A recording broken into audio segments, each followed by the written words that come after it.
샬롬, 기쁨의 50일 기간 5월 9일 목요일 새벽 하나님께 올려드립니다. 함께 찬송가 304장 부르십니다.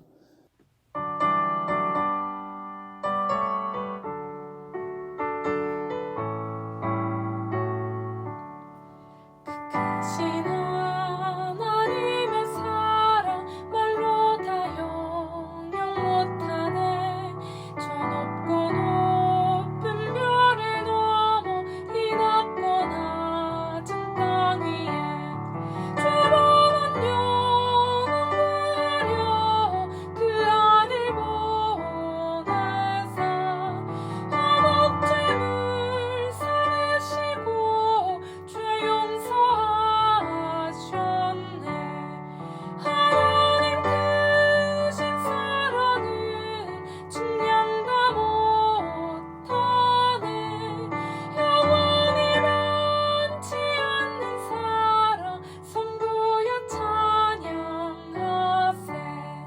하늘을 두루머리 삼고 바다를 멍을 삼아도 한없는 하나님의 사랑 다 기록할 수 없겠네. 하나님의 크신 사랑 그 어찌 닿았을까. 주 하늘 높이 쌓아도 채우지 못하리. 하나님 크신 사랑은 측량다 못하네. 영원히 변치 않는 사랑 성도여 찬양하세.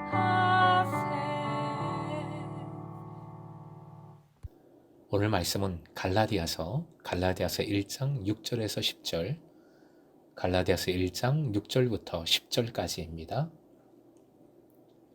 함께 읽겠습니다. 그리스도의 은혜로 너희를 부르신 이를 이같이 속히 떠나 다른 복음을 따르는 것을 내가 이상하게 여기노라. 다른 복음은 없나니 다만 어떤 사람들이 너희를 교란하여 그리스도의 복음을 변하게 하려 함이라. 그러나 우리나 혹은 하늘로부터 온 천사라도 우리가 너희에게 전한 복음 외에 다른 복음을 전하면 저주를 받을지어다. 우리가 전에 말하였거니와 내가 지금 다시 말하노니 만일 누구든지 너희가 받은 것 외에 다른 복음을 전하면 저주를 받을지어다. 이제 내가 사람들에게 좋게 하랴 하나님께 좋게 하랴 사람들에게 기쁨을 구하랴 내가 지금까지 사람들의 기쁨을 구하였다면 그리스도의 종이 아니니라. 오늘의 기도 제목, 예수님의 종된 삶을 온전히 살게 하소서. 예수님의 종된 삶을 온전히 살게 하소서. 바울 사도의 모든 편지에는 서두의 인사말 다음에 편지를 받는 이들의 장점과 관련하여 하나님께 감사를 드린다는 말을 하는 것이 정식처럼 되어 있습니다. 예외가 거의 없습니다. 그런데 유일한 예외가 바로 본문의 갈라디아서 말씀입니다. 감사 대신에 바울 사도는 나는 놀라지 않을 수 없다라는 말로써 갈라디아 교회의 사태에 대한 바울의 솔직한 심경과 입장을 밝히고 있습니다. 바울 사도는 단도직입적으로 문제의 본론에 뛰어듭니다. 준비체조를 한 후에 물에 들어가야 한다는 것을 철칙으로 하고 정확히 실천하는 사람일지라도 자신의 자녀가 물에 빠져 떠내려가는 것을 보았다면 어떻게 하겠습니까? 바로 뛰어들 것입니다. 지금이 바로 그런 상황입니다.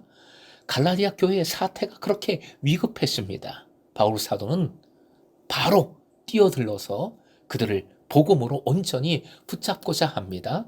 바울은 무엇에 놀라지 않을 수 없었을까요? 그리스도의 은혜로 갈라디아 교인들을 부르신 하나님을 이같이 속히라고 했지만 어쨌든 떠난 결과에 놀라고 있습니다.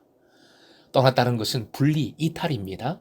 갈라디아 교인들은 그들을 부르신 하나님으로부터 이탈했습니다. 떨어져 나갔습니다. 다른 복음을 따르는 것을 바울 사도는 갈라디아 사태의 핵심 중에 핵심으로 보고 지금 바로 그 사실에 대해서 폭로하고 있습니다. 더구나 현재형입니다. 즉 갈라디아 교인들의 배교 행위가 이미 완결된 과거의 일이 아니라 지금도 현재에도 진행되고 있는 사태이기에 더욱 그 사태가 어렵고 시급한 것이지요. 7절 앞부분에서 바울 사도는 갈라디아 교인들이 다른 복음으로 넘어갔다고 지적합니다. 그리고 그는 바로 이어서 다른 복음은 없다라고 선포합니다.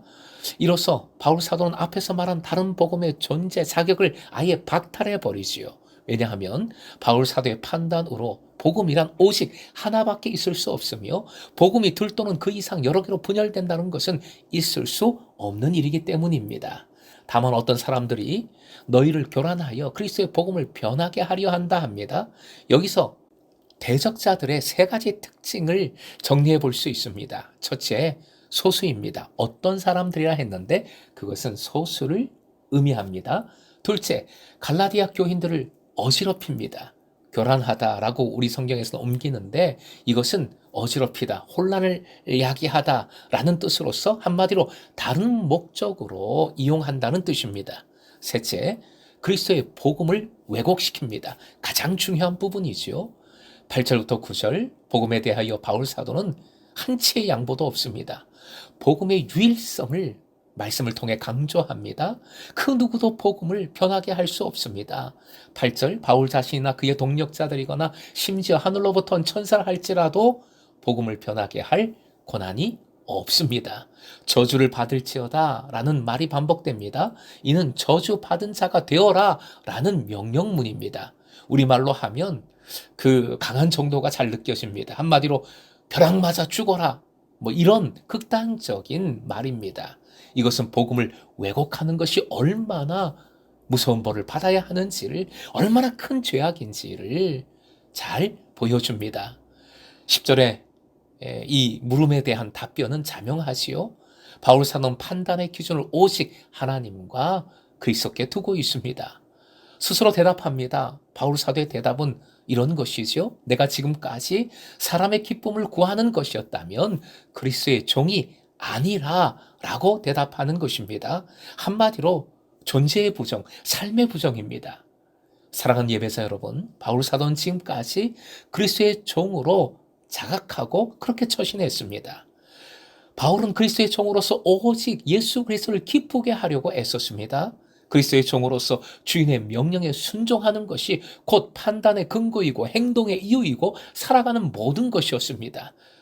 그 삶이 바로 복음을 따르는 삶이었지요.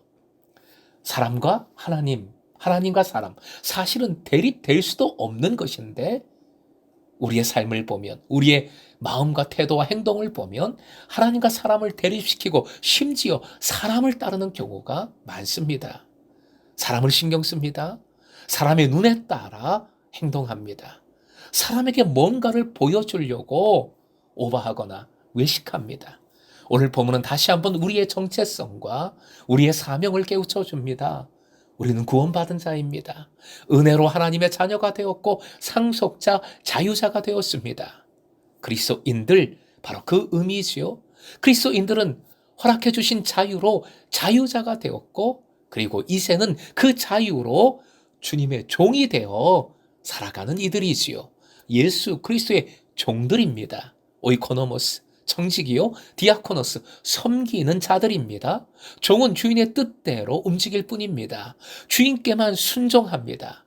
우리는 사람을 기쁘게 하는 삶에서 벗어나 하나님을 기쁘시게 하는 삶을 살아가는 존재인 것입니다.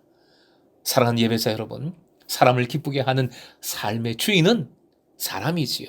자기 자신이거나 다른 사람입니다.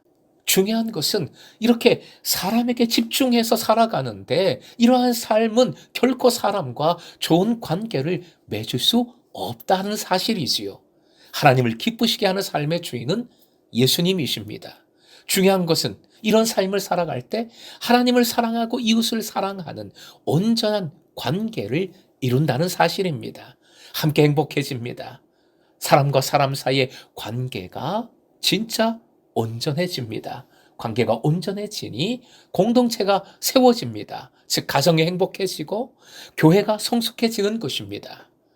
금성의 제자들은 사람을 바라보는 이들이 아니라 오직 주님을 바라보며 예수 그리스도의 종으로서 하나님만 기쁘시게 하는 삶을 살아감으로 금송의 제자들을 통하여서 공동체가 세워지고 관계가 회복되고 정말 함께 행복한 삶이 이루어질 수 있기를 주님의 이름으로 축원드립니다.